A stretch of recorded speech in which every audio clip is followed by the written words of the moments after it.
So I messed up and I recorded my main camera view and cut my head off. So we're not using it. And we made the decision to just go with a secondary camera, and also I forgot to turn the audio on. So audio is not going to sound great. It's for 5 episodes. We're going to put this intro at every episode. The quality of the message is still good. We had to make the decision to use what we had because we don't have time to re-record. So I apologize for the audio and visual.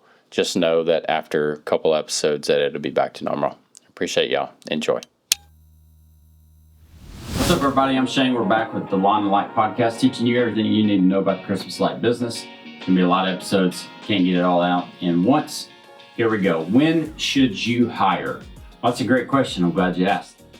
When should you hire? This is like a teeter-totter thing. Like, you should hire somebody if you named your ladder Bob and you hang out with Bob all day and you talk about Bob as if he's your friend. That's one reason you should hire. That's a stupid dad joke. It's a balance. It goes back to what we've talked about so many times in this podcast is, what are your goals? Okay, if you want to be a solo guy and you want to do, you can do 100 houses a season if you don't have another job by yourself. You can do it. It's going to be tiring. You're going to get tired of working by yourself. Solo is difficult. Some people like it, some people don't. Some people like the company. If you just want to enjoy yourself and make a little bit less money, then hire somebody. It's going to be part-time work anyways until you build your company up. So that's fine. That's another reason you should hire. But if you're thinking about hiring as you scale the business, well, that's a different story, right?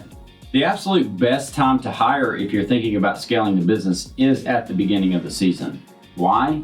Because you have time to train somebody. And that's really what you're looking for. You can train somebody in about 2 weeks, depending on the level that you want them to work at, whether you want them to be a crew leader for you or you want them to just be your helper. You get them on 2 weeks of jobs, which 10 days is, just call it 20 jobs.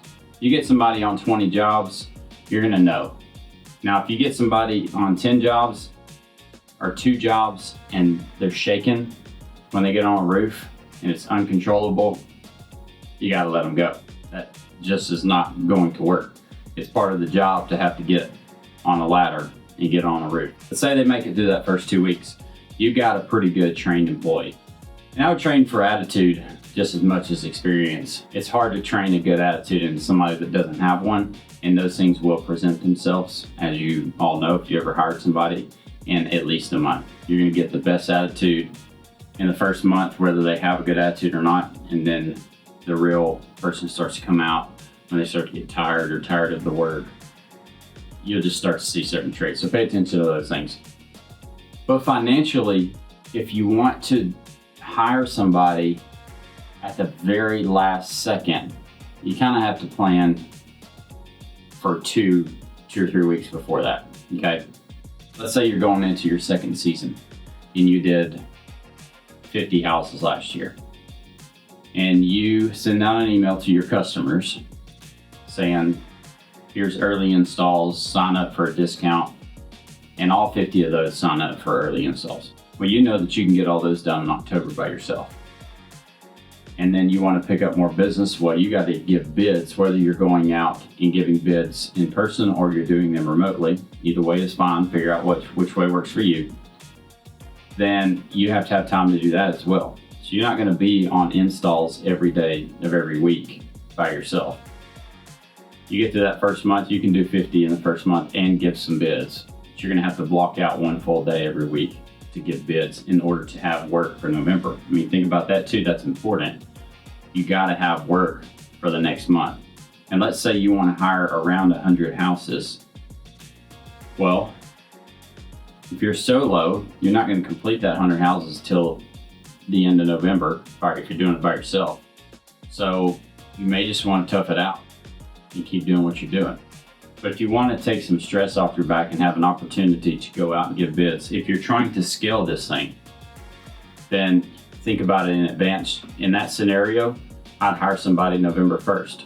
I'd probably even just hire somebody at the beginning of October when you start so that they're fully trained by November. I really don't like hiring people mid-season, and we've only done it a few times when we're getting behind or we are stressing our guys out. But even when you hire somebody mid-season, they have that lag of getting trained. So it's gonna take them longer to get in the groove. Now, if you got a good crew you're putting them with, if you're the good crew, great. If you got another good crew you're putting them with and you get them trained up, they can be what we call ground guys. They can move ladders around, they can grab materials, they can bolt, they can clip. They can do all those things that are on the ground and you can work on the roof. You don't want to put somebody on a steep roof on the first day. If you have lower steep roofs, like a 612 or something that you're working on first day, get them up there, see how they do. Hey, if you need materials for your business, go to lawnandlight.com. We got everything you need. All Million products, or most of them are. They're awesome. They work really well. Order from there. The conversation changes if you got a crew leader that you've trained. Say you're to a point where it's you and another guy, and you guys have done quite a few jobs together, and you're ready for somebody to sit in that seat other than you, so that you can go out and get more business, so that you can work on the marketing, run the business side, go talk to customers, put bids together, all of those things. That's when the game changes a little bit. In that scenario, you got a truck, you're gonna have to put your crew guy in, your lead guy, and then I would bring on the third guy as I'm still on the truck with the guy that I turned into the crew leader, and work for them for about a week or two. You're not gonna be able to do it every day. You got a day or two a week that you gotta get bids, so give them easy jobs while you're training the crew leader to be the crew leader. But even before that, before I turn the crew leader loose, I would switch roles, and we've done this. I would switch roles and I'd be like, hey, look, man, for the next week, you're the crew leader. You tell me what to do. And that requires a business owner to shut up and to listen and to be a follower at that point, to make sure that your guy is ready to lead somebody else. You want to see characteristics and attributes that exude leadership, right? And so you can see that by switching those roles. Don't tell him all the answers. Don't tell him any answers. If he's been with you long enough that he should know, let him figure it out. When he asks you a question, flip the question and ask him, what do you think we should do? And if he gives you an answer that is not going to work, that's going to be bad for the customer, then tell him the right answer and explain why. But you should only have to do that once or twice per those types of questions, right? Now, as you bring that third guy in that you're helping train, you're on and off the truck at that point. Then your crew leader's already taken the role of the crew leader.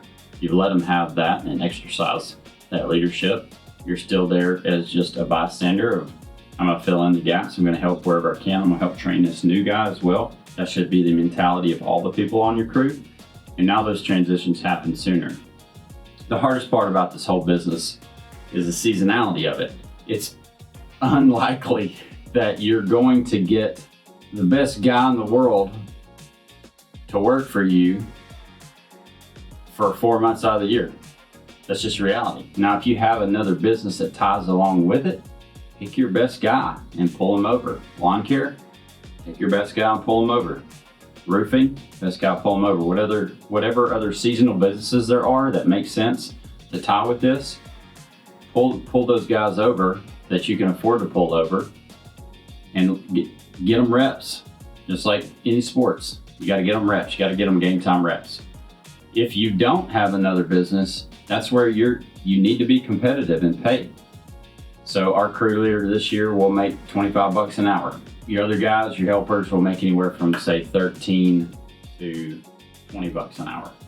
And I recommend to bonus everybody. What you want to do is create a culture that they're excited about, that they make good enough money so when this season rolls around next year, they want to come back and work for you. And your attitude is a big part of that.